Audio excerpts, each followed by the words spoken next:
All right. So, Jamie, before we get started, I just want to take a second and thank everybody for being here this morning. I wasn't here yesterday, but I saw a bunch of video clips, and yesterday's program was outstanding. The lineup of speakers, including President Trump, really reflects the stature of this event, but more importantly, it reflects the stature of the city of Miami and the influence that we are generating both nationally and globally. Jamie, I'm sure you've been to a lot of conferences, I've been to a lot of conferences, and I've never seen the lineup of speakers that we've had yesterday and what we're going to have today. And a quick story.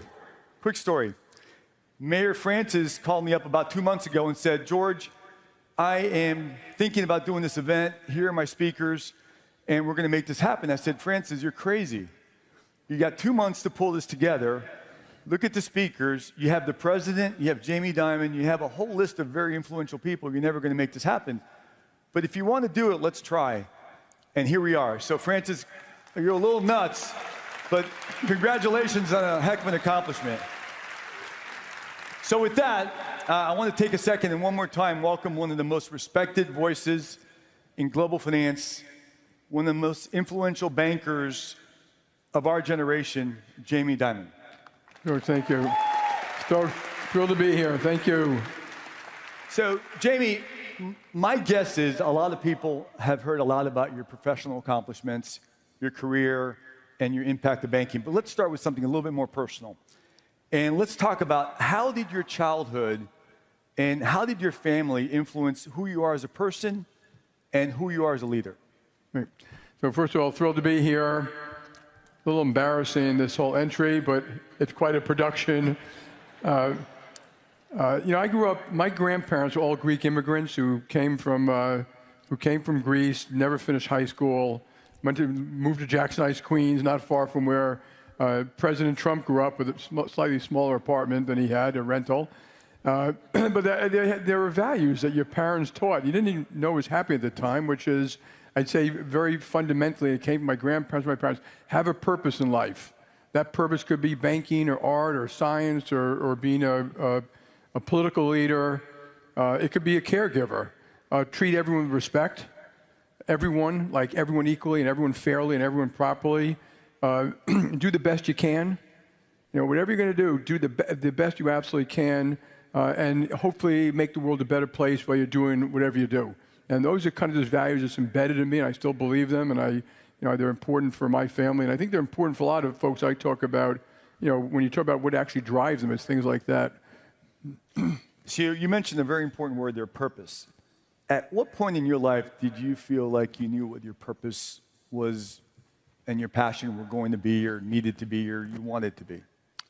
I didn't really. I guess I was in college, and I was always interested in business. I always read a lot. I always was interested in going out. My dad became a stockbroker, so I knew about financial services.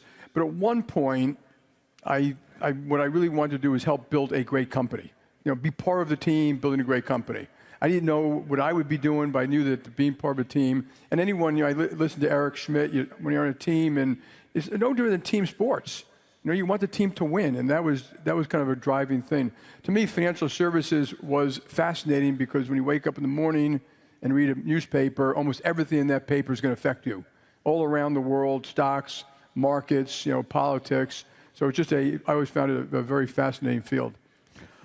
I'm going to skip around a little bit, but you just mentioned something that I struggle with every day, and I'm sure a lot of people here do as well. In today's environment where there's so much information coming at you, so much media, so many moving, fluid perspectives, where do you find the most accurate information that allows you to make decisions and to really set strategy for your organization? Yeah, well, there are really two ways. I get up really early. I read 5 papers. I read everything people send me. I'm just constantly reading all the time, surveying the landscape of competitors, countries, and stuff like that. The second way is really just get on the road and get out with your management team, get in a bus and go to a branch and talk to a lot of people, because a lot of very smart people out there, and the best ideas don't even come from America. They come from places you don't expect it, and you run into technologies and you learn things. I remember years ago I sent the consumer banking team 15 years ago to China, and they were like, "Why are we going to China? We're an American U.S. consumer bank." And I said, you'll find out when you get there. And I had them meet with Ping An and Tencent and WeChat and Alibaba, and it opens up your eyes. So just get out. I mean, I can go to a branch. You and I can go to a branch together today and sit down and talk to the tellers, and we will learn something. Something stupid that we do, or something that doesn't work, or something that they did better in another bank where they worked before, or something like that. So just constantly talking to people, constantly surveying the landscape. Yeah, I heard Eric use the word curiosity, constant curiosity. Once your mind closes, you're not going to be able to make a lot of progress on a lot of things. Not only do you learn something, but you probably get the real story of what's really happening, that by the time things get to you from a leadership standpoint, it's been filtered so many times, but when you're hearing it firsthand, it makes a huge difference. Yeah, I don't allow people to filter stuff.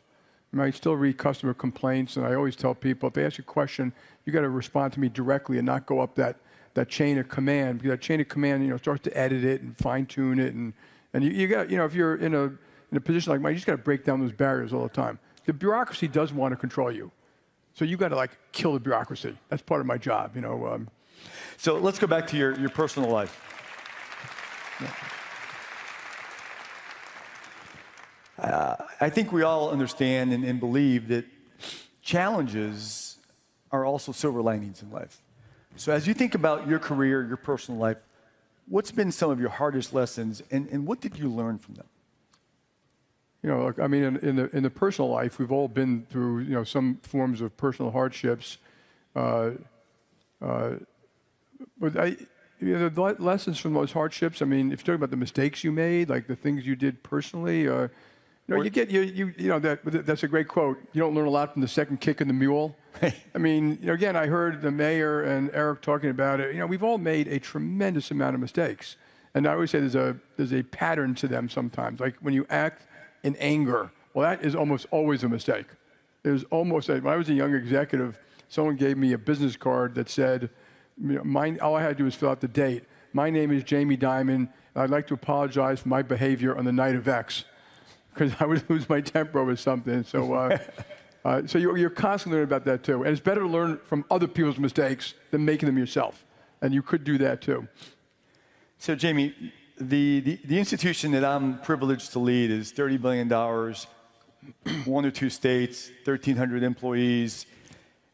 You're leading a $4.5 trillion institution, 60 countries, 48 states, 300,000 employees. All right? We're almost the same. It's pretty much equal playing grounds between Jamie and I. Another 120 years or so, I'll be on that side of the room. But when you think about the importance of culture, we believe culture is the backbone of strategy. But when you think about the importance of culture, how do you implement culture when you have an organization that's all about managing risk and it's of that size? Yeah. Well, first, I've been there for quite a while, so it's a little bit different. But you better be relentless. And again, I'm going to go back to the team example. If you have a team of people, everyone does their homework, everyone does their sprints, everyone learns the plays. And if you're the coach or the boss or whatever, you better be relentless. And we're pretty relentless on that. And it's not because you say we treat employees properly. They see you do it. They see you have bad people, you ask them to leave. I remember the first time I have fired clients because they mistreat our employees. That goes through the whole organization, that these people mean what they say what they mean. Getting on the road, a lot of people say, we're going to take care of the customer. But you go to a lot of corporations, they all stay at the corporate headquarters and talk to each other. They're not going on a sales call. They're not going to sweat the issue with why the client may not be happy with you or something like that. So you just got to have to do it day in, day out, 7 days a week, kind of relentlessly. When you go through business reviews, you're going through the detail. How long does it take to do this? How long does it take to do that? And then people get it over time, and it kind of filters through the company. And then you got to communicate. I undervalued communication earlier in my life, but if you can communicate it properly and clearly, it really matters. And it can't be corporate pablum. It's got to be words people actually understand. So, with stuff that comes out of my office is written by me. There's no corporate bullshit in it. I can't stand it. I won't allow it. But of course, people write it for me, and they think I'm going to send it out, and I will not. And people know when you're speaking to them. And so, as I'm scrolling through Instagram, I consistently run across Jamie Dimon quotes. You're legendary. So one of the quotes that I thought about was, the worst thing a company can have is a bunch of yes men. how do you ensure that people are telling you the truth? How do you filter out the BS from the truth? And particularly when you're Jamie Dimon, because people want to please you. How do you filter this out? Yeah, so if people try to please me, it pisses me off. That is not the goal of an organization. Even when people say they want to be loyal to me, that gets me a little upset too, because they say, don't be loyal to me. Be loyal to the principles for which we stand. Be loyal to the company, their clients. That's not a personal type of thing. I was at a thing like this years ago, and a woman was giving a great speech, and she said, you have to have one truth teller at the table. And she was walking out, and I came up next, and I said, can I just stop you for 1 second? If you've got 10 people around the table, and there's only one truth teller, you have a problem. And you weed them out. That when people are honest and forthright, they raise the hand and they say, that is not accurate. And you better have that, because if you don't have that, you will be going off base very quickly. And so you have a kind of a BS meter about how people are. And also, like you said, when you travel people, one of the favorite things I do, I call it the breakfast, lunch, and dinner. I'm at the bar with you guys. And when I'm at the bar hanging out with a bunch of people in the company around the world, they'll tell you. When they trust you, they'll tell you, yeah, Jamie, you really got to look at this. You don't understand what's happening, and then they also know you'll respond. It doesn't make them right, but they know that I heard it, and now it's my job maybe to do something about it. And over time, they see you do the right thing, and they know that you mean what you say. And then everyone who works for you does the same thing. So you don't have to necessarily come to me, because there are a lot of people who say, this is the right way to do something, and we simply do it. So basically, what you're saying is leading by example is a key element of making sure that the people that you're trying to instill certain beliefs in, they're watching you basically emulate those behaviors. Yeah, and you can't have friends of Jamie. Right. That your door's open to everybody. I don't know if Eric said this morning, but when you're in a room with a bunch of people, you got to reach out to the person who's not speaking up. You got to reach out. There are shy people in the room. They may be man or woman or black or white or LGBT, but it's our job to reach out to them and to have enough empathy to see that they want to say something, but they're a little embarrassed or it's harder for them to do it. And and so very often I'll talk to someone after a meeting and ask them that. And then you got to get rid of the bad. There are these really, really bad traits that get built up, and I'm sure you've all seen these. It's the meeting after the meeting. Well, I didn't want to say it in front of everybody, and they're trying to get you to change the decision the group had made. It's the rope-a-dope, where the information wasn't shared beforehand. It's all these little tricks that the politicians and the BSers do to try to capture it. I don't have meetings after a meeting. I tell people, if you can't say it in front of your partners, don't say it at all. You get paid a lot of money to do the right thing. And so, and again, I'll go back to a team example. In corporations, you can do a lot of BS, but you can't do it on a football field. That person, they learn their play, they didn't learn their play, the coach will take them out.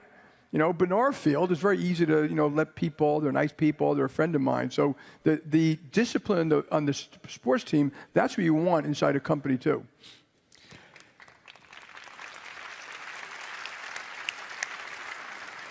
So Jamie, you've highlighted the value of learning from your competitors and also the value of learning from other institutions outside of your industry.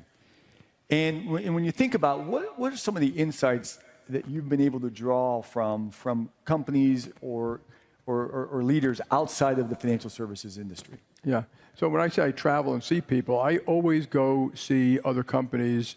I've been to Google and Dell Computer and WeChat and Alibaba. It's amazing to learn. So you have to do it outside your own industry.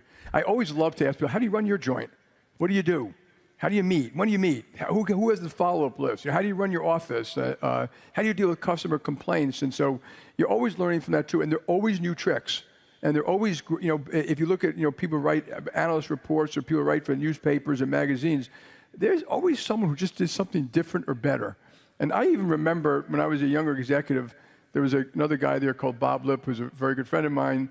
I was watching him run a meeting. He was fabulous in running the meeting. He made it fun, but there was no BS about it. And he used to always use a quote, celebrate your successes, but in the management meeting, emphasize the negatives. And he would always take you on the road and always take you to branches. And he showed you how to make it you didn't go to a branch just to show the flag. You went to a branch he'd sit down with we'd have lunch with the tellers in the back or something like that and learn from them. And you learn from other people all the time. I still learn tricks of the trade, always. Jamie, we have a quick video, but before we kick off the video, you've been an unbelievably influential role model in the world of finance, business, even public policy, and geopolitics. And during the financial crisis, you were known to be the face of stability. So when everybody else was running for cover, you were cool, calm, and collective. So let's show a quick video, and then we're going to get back to a question for you. In 2008, the world's financial system was on the brink. Markets collapsed, giants fell, fears spread faster than reason. Basically, that everyone's problem's gone. Well, that's not what we've been told in finance. But in the eye of the storm, one leader stood steady. Jamie Dimon, CEO of JPMorgan Chase, guided his team with discipline, foresight, and conviction. Doing a better job educating Americans about the power of our liberty, our freedoms. While others chased risk, he built resilience. Through decisions that would define a generation, JPMorgan emerged not broken, but stronger. A fortress of stability in a world of uncertainty. A masterclass in leadership under pressure. A story of foresight, courage, and the power of principle.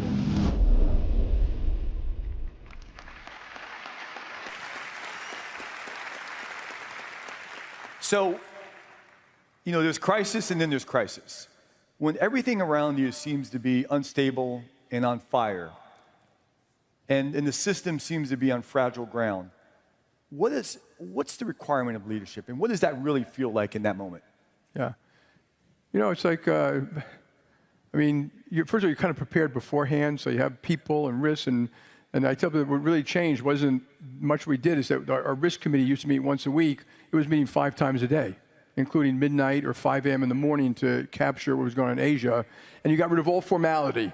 You have a problem, you bring it up. You need you need people who are experts in this client, this credit, this legal system in Iceland or something like that. They're in the room, and you just move. It actually is kind of calming because you just roll up your sleeves, you start working 15 or 20 hours a day, you do it 7 days a week until the crisis is over, and as opposed to, it's almost like more relaxing to actually attack the problem than to worry about the problem. And so even today, when I have a real deep problem, I'd rather go to work, get the people there. And also, we have a lot of great people. So, we were just working it, just nonstop all the time. You are kind of breathless. You have people all around you. Some of these companies, people lost their money, their life, their careers. And it's terrible, but you want to help. So even some of these things, we set up outsourcing groups to get jobs for people who had lost their jobs, et cetera. And you just try to do the best you can. And you learn, by the way, that some people in a crisis, they are fabulous, and some people in a crisis, they are like children. Literally like scaredy little children who can't believe that they have to have any kind of pressure like this. Like somehow life should have given them the gift of no problems ever. And so you learn a lot about people in a crisis. It's interesting. When I hear you talking about crisis and you just got to work the problem, one of the things that we talk about at our organization is when there's crisis, it creates focus. And in all honesty, it allows you, if you can navigate that, when you get through the crisis, you've outperformed your peers. There's an opportunity to create some distance between you and everybody else because you were better prepared to navigate that situation and you executed. During good times, everybody's doing good. Yeah. During crisis, not everybody executes at that performance. Yeah. And we've had pretty good times for quite a while now, yes. So let's tackle something that you speak a lot about, which is you are a full-throated patriot and capitalist. Yeah. That's something that you've said repeatedly. And how do those beliefs, how do they guide your decision-making, particularly in a world that appears or is definitely so divided as we are today? Yeah. Well, first of all, the most important thing to me is family and all that. Right next to that is my country. And it's not because it's just my country. Remember, this country was not a tribe. It was not a nationality. It was an idea. And anyone can become an American. And the power of freedom of speech, freedom of religion, freedom of enterprise, independence, you can do what you want, you can live what you want, you can say what you want, you can believe what you want, you get to vote for our people in government. It creates this huge innovation. I don't think all the American public fully understands the power of that freedom. And you gotta, those of us who travel around the world, you'd be surprised how there are far less freedoms overseas, and it's stifling, and the heavy hand of government, which could be pretty powerful out of countries. So, I deeply believe that it is this democracy, this country, are the shining city on the hill. It's the arsenal of democracy. It's the arsenal of freedom. It's going to be that way. It's going to be that way for the next 100 years. And all you got to do is read history. The world relies on us. I tell people, even non-aligned nations rely on America for the safety and security we provide for the world. And you got to be very careful when you look at what that means for people. So I think we should celebrate it. We should teach civics more. We should teach history more. We can acknowledge our flaws, but we should not denigrate the greatness of this country.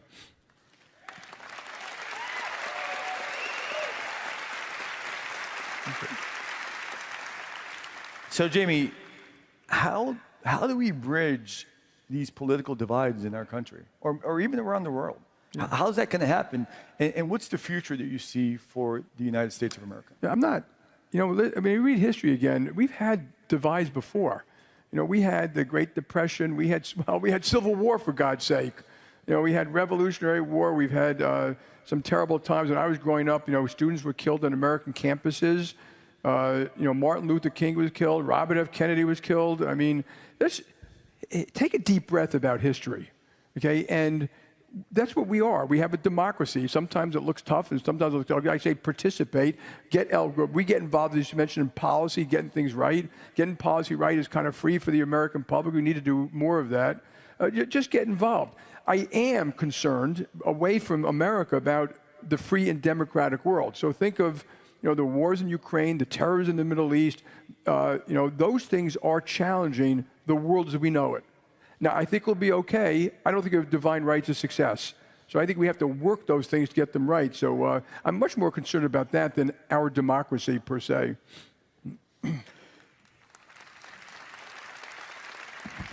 So JPMorgan just recently announced a $1.5 trillion initiative to help fuel America's security and resiliency. And you're going to be investing significantly in advanced manufacturing and defense and energy, AI, and quantum. What's the form of those investments, and what do you think that's going to help achieve over the next 5 or 10 years? Yeah, so I often ask myself the question, what you should do. So if you read, I write my chairman's letter every year, and last year I talk about all these policies we got wrong in America, and that we need to fix them, and them, housing and education and crime and immigration and all these things we could do better, and it's holding us back. And but this year, I started asking the question, well, what can we do about it? What can JPMorgan Chase do about it? Now, we do a lot around the American dream, affordable housing and mortgages and education and healthcare and skills. But the SRI, the Strategic Resiliency Initiative, is to help finance, either kind of with equity money or big loans, companies who are building things that make America and our allies resilient. So think of aerospace, defense, AI, super chips, some of these data centers you read about. Think of medical ingredients. What can we do to secure the future and health of the United States of America and our allies around the world? And so we're going to add, over the next 10 years, another $500 billion of financing. That could be for big companies. And we're going to also do $10 billion of more like equity financing to help. Think of a middle market company that makes an optical equipment that goes in F-35 fighter, but they want to build a second plant in anticipation of a government contract. We may buy a piece of the company, give them the money to build the plant. So we're just forming around it. We're putting real power about this. We want to do our part. And, if you look back, I hate crying over spilled milk, we all should have started doing this 15 years ago. The Chinese have been doing this for 15 years. And so we're a little late. You read about rare earths, but we can catch up. We have the time, but we got to do it quickly. And we're also going to write about policy. We have a lot of policy to stop us from doing this. How we do budgeting for the military, a whole bunch of other things. So we're going to do a lot of work, to make sure we're doing the right things to keep us all free and safe. This administration, Trump's administration, seems to be very focused on trying to lower the amount of regulation and bureaucracy so that private sector, the economy can prosper. How do you see that playing out, and how do you see that impacting the financial services industry? I love the fact about being pro-business. This notion that somehow, being anti-business is going to help the average American citizen or even the lower paid. So I agree with the concept. I don't think we've done a particularly good job taking care of the bottom 20% of our citizens. Their incomes didn't go up, their health care is worse, they live in more crime in the neighborhoods, their schools don't work really well, and we did that. That's Democrat and Republican policies, by the way. So I agree with that concept. I don't agree with the concept that beating up business is a way to fix it. Business creates jobs, business pays people, business does... So I do think business can get involved, and I may write an op-ed soon about good public policy is free. Okay, if we do a better job for schools, it's free. If we do some of this our regulatory system has got, and I'm not talking about banks, by the way, any one of you get involved in regulation, you could be a restaurant, you could be a small business, it is terrible, federal, state, permitting, local. The affordable housing problem, it's all regulatory stuff. You can't build a multifamily thing, you can't put this here, it doesn't have enough parking, it's got to have all these things. It's all regulatory, and so we can fix this stuff, and it's free. The government doesn't have to borrow more money to fix it. We already spend the money. We just need to fix the system a little bit. And so I think we should all get involved in trying to fix these policies that would make our country work far better. And deregulation is part of it. If you don't believe me, go to Europe, folks, okay? And Europe used to have a GDP per person of 90% of America. It's now 65% of America. It's on its way to 50% of America, which will jeopardize the health of Europe itself over time, and it's all anti-business, anti-investment, anti-innovation, and they kind of know it. And if they don't fix it, and we should help them fix it, because if Europe does badly, I think it's really bad for the Western world too. So, so I am very pro this. I'm not, and we should do it wisely. Jamie, let's tackle AI for a second. I was in New York last week, and I met with your team. I met with Google, Microsoft, Accenture, Boston Consulting, you name it. And the amount of money that is being invested in artificial intelligence and the pace of that investment is unbelievable. How is that going to reshape the economy? How is it going to reshape the way we do business these days? Look, it's going to affect, the way I look at it is every application, every job, every customer interface, everything we all do, and you're all going to have your own personal assistants. You're going to have agents that do research for you every time you wake up in the morning. And I agree with Eric. It's going to be unbelievable. It's going to cure a lot of diseases that we've all been afflicted with. My guess is the developed world will be working 3.5 days a week in 20, 30, 40 years and have wonderful lives. And there are some dangerous parts, which I'll let Eric describe a little bit here. But I would say embrace it. Technology has downsides. It's used by bad people, but embrace it. We had 40 million people working on farms. Tractors and fertilizers is now like 1.5 million. We live better lives. We have better food. Those people went to do other things, and so it'll be okay. We've been using it now for 13 years. We spend a lot of money on it. We know exactly what it does in certain things. It's literally at the beginning. There's whatever you think, there are waves of this coming down the road. And the only thing I'd add to that is if it happens too fast for society to adjust, and I will give you a thought exercise. I think there are 2 million commercial truckers in the United States, and if somehow you can push a button, convert it to AI, it's cheaper, faster, safer, less CO2. You kind of want to do it, but you shouldn't do it if you're going to put 2 million people out of jobs. And the way to handle that is retraining, income assistance, slow it down, early retirement, relocation programs, and it's all doable. And that would have to take both government and business doing that together. And so we should be preparing for that today because AI is happening rather quickly. We do it ourselves. We are constantly changing jobs, and we've reduced jobs in certain categories for AI. Almost all the people get redeployed. They go do other jobs. They're very smart, capable people. And I agree with Eric too. Human capital. You can't replace human capital. You can't replace thinking. All these things that people think are going to happen won't happen exactly the way you expect. So, one of the things we like to say, and this will eventually change, that AI is not going to replace people. AI is going to replace people that don't use AI. Yeah. And I think that's an important element of what you're talking about here. So there's a lot of moving pieces right now. You got trade, you got tariffs, you got Fed policy, you have AI. What is the single most important piece of advice you would give an entrepreneur, CEO, of how to navigate this environment? Yeah, okay, ready? Here's my single piece of advice. There is no one thing. Okay, you know, when you mentioned tariffs and trade and politics and, you know, geopolitics and, you know, potential inflation and Fed policy. You're gonna have to navigate all that. I think the best way to navigate that is actually, you know, think it through, kind of make the list of tailwinds and headwinds. They're not all gonna happen at the same time. They're gonna affect each other. You know, if you look at all these problems we have, sometimes it isn't, you know, people say tariffs. Well, that's just one thing.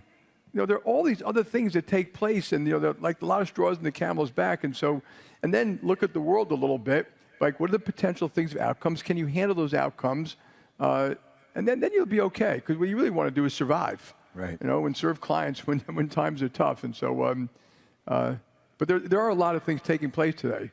And there's a lot of turbulence out there, and that, to me, that creates a little more uncertainty that you should be prepared for. And hopefully, you know, continue to have the soft landing, but it may not happen. We just don't know. You know, I was just reflecting on what you just said about AI, and this, 2 years ago, my preparation for this interview would have taken 3 or 4 days, back and forth with the communication department. It took probably 10 minutes to come up with a list of questions and quotes, and it's just how quickly life is. I was going to tell you did a great job, but now I know it was Gemini. Well, I helped Gemini. I polished Gemini a little bit, but it was certainly. So let's tackle something that's been a little bit interesting for a couple of years. So you've been famously skeptical about Bitcoin. But I think you've come off of that a little bit over the last 6 months or 12 months. And I know JPMorgan uses a lot of blockchain, token, and a lot of innovation into your business and your approach. How do you balance the risk of investing in technologies that are going to drive innovation and future growth? And what are your thoughts on stablecoin and Bitcoin? That's a loaded question. This is a great way to deal with an issue or something like that. Whenever we meet as a business unit, so it could be a small business unit like consumer branches or a big one like global investment banking, on the table and on the agenda is what are you doing in tech, AI, et cetera. That is always on the agenda. And I do it differently than other people. I don't say what's in your budget. I always say, are you doing everything you need to do to win in the future, period. And I don't care what the budget says. I don't care what it is. And you may walk in and say, you know what, I was just over somewhere. I really need to do X. My view is you better be doing X. You know, so to me, the budget is a roadmap. It is not your boss. And so I make people, we're going to do that. Stablecoin was one where I don't know how it's going to play out. But that also answers my question is, what do we do about it? We're involved. We're building a stablecoin. We may build it with other banks. We have a JPMorgan deposit coin already, which I can pay you interest on. We use the blockchain. Any of these tools that you want to use for smart contracts and stuff like that, we are simply going to do. I don't know how it's going to sort out. But I'd rather be plain, which keeps us smart, than acting like I know the answer to it. And so, and we do that with all technology. Whether, you know, sometimes regardless of what I think about it, I want you to be dabbling in it. Because you're being smart, and it is much more important than saying Jamie does or doesn't like it and something like that. So, and we do that with almost all frontier type of technologies. I'm going to shift on you a little bit. So there's been a historic relocation of both people and capital to Florida and to South Florida, primarily from the west coast of the country, the Northeast, Illinois, DC, you name it. And what are your thoughts on that? Is that going to continue? And for the residents of Wall Street South, how should we think about the future relative to that relocation that's taking place? Yeah, my bottom line is I think that everyone has to compete. And, you know, when I grew up in New York City, I was probably one of those New York City kids that thought that, you know, it's New York City, New Jersey, and the rest of the world, you know, something like that. And you know why New Yorkers are so depressed? Why? Because the light at the end of the tunnel is New Jersey. But now, and when I first started traveling the world, you know, a lot of cities weren't great places, including like London, you know, or Singapore, or Hong Kong, or Nashville, or now they're great. I mean, all these cities, they've got opera and food and infrastructure and terrific universities, and it's a competitive world. It's competitive between countries, it's competitive between cities, it's competitive between states, And you're mentioning a bunch of these states that are driving business out, and it will backfire. And so people vote with their feet, and some people act like they vote with their feet because they're selfish. They vote with their feet because they see a better life for them and their family. I'm not mad at someone if they leave JPMorgan because they say they got a better opportunity. I'm like, I understand. It's your life. I want you to be happy. It's not about you making me happy. And so there's a competitive element to all these things. And like even COVID taught you that you can work, a lot of people can work in different cities and be quite productive. And we have big technology centers around the world, including Buenos Aires, because they've got a great university on coding and engineering in Argentina. And so Miami and Florida compete. They compete with taxes, they compete with universities, we have more employees in Texas today than we have in New York. If you go to Texas, you want to build something, you build it. The taxes per personal and individual lower. They've got their universities make sure they're graduating the students you want. And if you need to change a bus route because you have 5,000 employees somewhere, they just change the route. You go to other cities, you'll be negotiating for 20 years. And I think they're making a mistake. And a lot of those cities do things in the name of good, which create bad. All of these bad policies, in my view, usually hurt the lower paid people more. That's what happens. And they also don't acknowledge their problems. So I think like in inner cities, we do a lot of work in inner cities in the United States, in the schools. But the first thing is, raise your hand and say we aren't graduating kids with the skills they need to have a well-paying job. So I give you skills, 16 weeks, advanced manufacturing or taking care of a car, taking care of a Cessna, coding, compliance, something like that, $60,000 a year job at 17 with full medical. We're not doing it. We're just simply not doing it. And then, and I'm not going to blame any particular group here, but if you don't stand forward and say, we have a problem, this isn't working, you won't fix it. So there's a lot to do. And, like going back to Miami, Florida's done a great job. And if you look at what's happening, South Carolina, North Carolina, Florida, Georgia are growing, California, Texas. Texas has just started a new stock exchange. I don't know if it's going to work, but it's going to probably be bad for ISS and Glass Lewis, and I think that's great. I think those institutions are terrible and should be crushed, and so the domicile of corporations, the litigation system we have to deal with. We better start fixing these things, because if we don't, folks, in 30 years, we're going the way of Europe. And, and we have to open our eyes and make sure we're quite clear. And if we do it right, it'll help all of our citizens, all of them, not just, the people who you think are well off. Jamie, you have a very famous quote that says, if you're not confused, you don't know what's going on. I love that. Yeah. So that confuses me. What are you confused about most right this second? I'm always trying to, sometimes people think these CEOs are totally on top of stuff. Just so you don't know, half the time I feel like I'm riding a Bronco and hanging on for dear life. And all the things you talk about, what does this mean and what does that mean? Well, I worry about all those things, and they do get quite confusing. But I heard Eric said, we iterate over and over. We don't try to get the answer in the first time. We meet, we'll do it again, we'll do it again, we'll do it again. And sometimes, so I tell people, in most even very complex issues, the answer is waiting to be found. It's waiting to be found if you get the right people working it over and over, looking at it from multiple different angles, or at least by the time you make that decision, you've minimized the chance of making a terrible mistake. So I have 20-year-old kids, their first year, freshmen in college. And one of the things that my wife and I struggle with is, what advice do we give young folks today about their professional careers, given the fact that there's so much volatility in such a quickly changing landscape? The advice that I received from my parents is completely different than the advice that we should be providing kids today. What would you say? I learned, first of all, the world is faster and it's more complex. It doesn't change my advice that much, but learn. It's a lifelong thing. You learn by already talking about people and reading always. And it's always changing. Whatever profession you're in, it's changing again. You should be reading, thinking, talking, traveling, et cetera. Develop your EQ. Your EQ ultimately is probably more important for your happiness. It's probably more important for management skills. We're just part of a team. I love Ted Lasso. The Ted Lasso is, and Eric's part of it. The team, the coach is trying to get both the individuals and the team to function properly, get the best out of everybody. Sometimes it dictates discipline. Teach the kids discipline. You know, I'm quite disciplined. I do my homework, I do my exercise, I do my reading, I do all my pre-reads, I'm always focused in a meeting. But develop your EQ. And your EQ is empathy, communication, follow-up. Are you earning people's trust and respect? You know, there are a lot of people who aren't trusted and respected because they're BSers, and everyone else knows.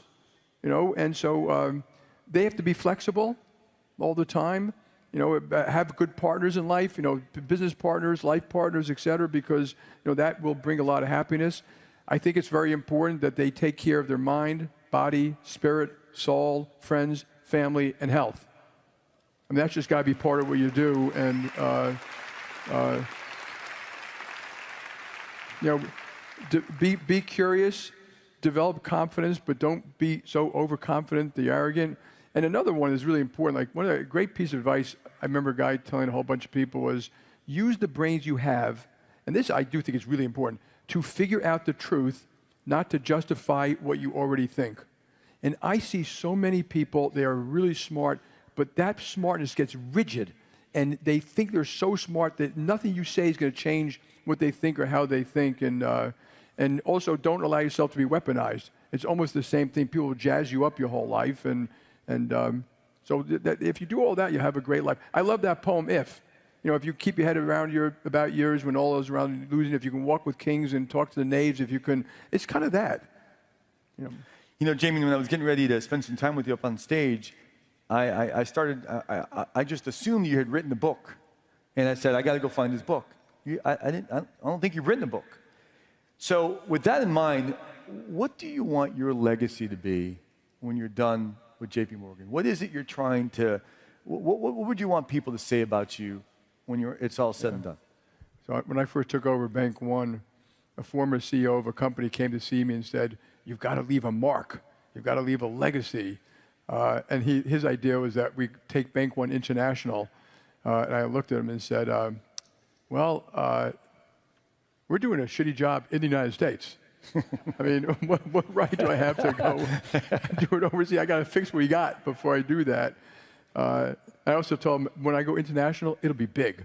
It won't be, and I called him up after we did the merger with JPMorgan, and I said, that's what I meant. I'm not doing this little rinky-dink stuff overseas. But I'm always afraid when a CEO, particularly of a bigger company, wants to leave a legacy, I always say, sell the stock. It's not about my legacy. I just want to leave behind a very healthy, vibrant company, and hopefully people say, you know, that son of a bitch made the world a better place. That's it. Like, thank